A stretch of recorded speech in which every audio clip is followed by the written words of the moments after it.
guys, what's going on? Welcome back to another episode of Form Check Friday. We're going to start this episode off with a success story from Aaron Gidman. Now, Aaron sent in some lifts a little while ago and just competed in his first meet. He said he went 8 for 9, hit some big PRs, and also wanted to see kind of where he can clean up his form further. So let's get started with his squat here. Now, Aaron's squat, the only thing that I really notice here, and again, it's hard to tell sometimes on max attempts what we can clean up, because as a general rule, max attempts are gonna be, there's gonna be more form breakdown, there's gonna be more technique breakdown in a max attempt than in any other lift. So the biggest thing I'm noticing here, Aaron, is you just kind of have a tendency to really drop into the hole. Now, in an ideal world, we'd try to get a little bit more control into that bottom position.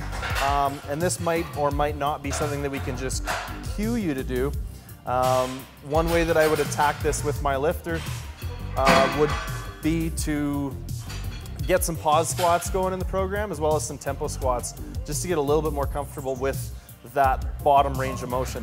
That should help clean things up if you can use those two accessory and supplemental exercises, and see how that goes. As well, try and squat your competition squat to just below depth. We don't get any extra lights for going too deep.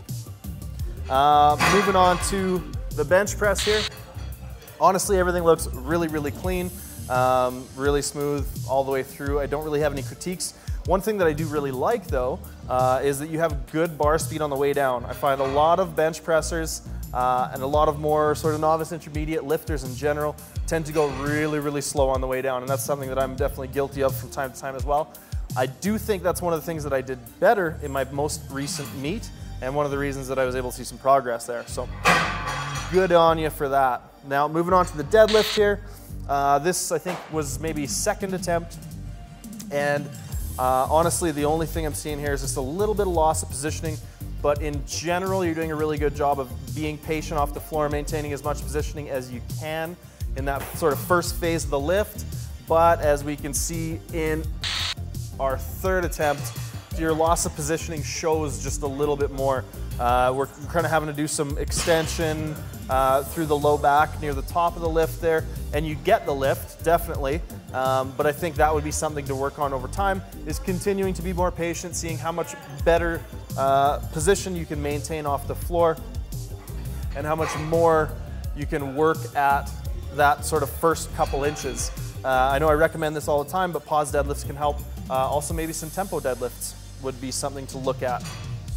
Anyways, Aaron, super happy to see that you've made as much progress as you have, and to know that some of this good technique and some of these good habits came from Form Check Fridays.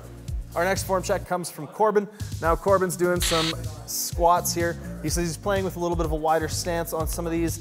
And I think the biggest thing we're seeing here is a little bit of what we call a chest fall pattern, where the hips are kind of rising behind you before the bar comes up. Now, this is manifested pretty subtly, actually. So I would say, for the most part, this is really good. I don't think you need any major adjustments. I don't think you need to take weight back off the bar. But one thing I would work on is trying to get those knees to stay forward as you initiate the change of direction out of the bottom of your squat. Try and work on keeping those quads driving the initial phase of the movement, and as well, let's keep that upper back really, really tight. Make sure we're pulling those shoulder blades in, and that the trunk and the upper back are at their tightest as you change direction out of the bottom. Other than that, these look really, really good, and as a general rule, one of the things we will prescribe for a chest fall pattern is going to be a pin squat. So pin squats are going to punish you for having that faulty mechanic, and it's going to feel about 100 times better if you do it properly. So that's one thing you can throw into the programming, as well as maybe some quad focused work when it comes to your supplemental movements. Things like front squats, leg press, most single leg movements, step ups, split squats, etc. If you can work some of those things in, that should go a long ways. Thanks for your submission, Corbin. Our next video here is some bench press from Ignacio, and it's sideways. That's my biggest critique. It's sideways. Honestly, mostly your mechanics look pretty good. There's a couple things I think we could do to really tighten things up, though. So what I'd like to see you do, Ignacio, is I'd like to see you slow down the bottom portion of your descent. I know I just talked about how a fast descent is a good thing, but that's only if we're in control when we get to the chest. Right now you're coming down to about halfway, it's really speeding up, and we're really like dumping through that bottom range of motion, and then kind of relying on a little bit of a bounce to get it back up. As well, we're seeing the legs move around in position quite a bit. One thing I'd like you to try and do, and it looks like you're doing a good job of getting in position for leg drive. So we're seeing the knees below the hips, right? If we were to look at it from a side plane, and also this thirst angle shows it pretty well. But we can see the knees are a little bit below the hips, which is a good thing. So work on a little bit more control in that bottom range of motion, maybe the last 2-3 inches to the chest. I'd like you to try and work in some pause work. And as well, let's work on being consistently a little bit tighter through the legs while you're bench pressing. I don't want to see the legs kind of shifting and dancing, doing the Michael Flatley Lord of the Dance between reps.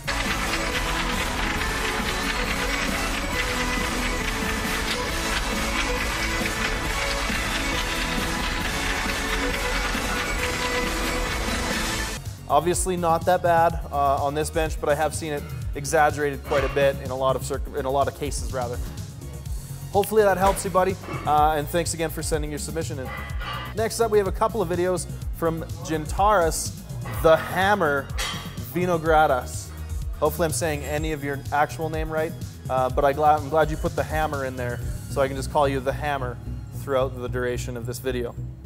Anyways, Hammer, the thing that I like the most, actually, is your deadlift in general. He says this is the first time he's using a hook grip, and the Hammer does a really, really good job here of maintaining position off the floor, keeping his shoulder blade pretty much right in line with the bar, being patient, pushing it off the floor, etc., etc. So deadlift, flawless, man. Don't touch a thing. Keep doing what you're doing. One thing with your squat, however, if we switch over here, he says this is about 90% of his max, and he hits this for a pretty good looking double. So that makes me think that maybe there's a little bit more in the tank, but who knows. Anyways, Hammer, the biggest thing here is we're just really bottoming out into the bottom, really kind of losing a lot of position. I think we could cut it maybe an inch or an inch and a half higher, maintain a lot more tension throughout the lift. You'll notice, especially on that second rep, when you hit the hole, we're losing position in the upper back. Sorry, he's doing a triple here. Second rep and the third rep, when you hit the hole, everything kind of caves forward and collapses. I think we're just going to a little bit too much depth. So very much as I recommended for, I can't remember who, but somebody earlier in this video, pause squats, tempo squats, Aaron. I recommended this for Aaron. But just working on getting a little bit more control in that bottom position and not dumping or losing tension into the bottom. This is a really recurring theme in this video. So one of the biggest things we want to do in any lift is maintain tension through the bottom position.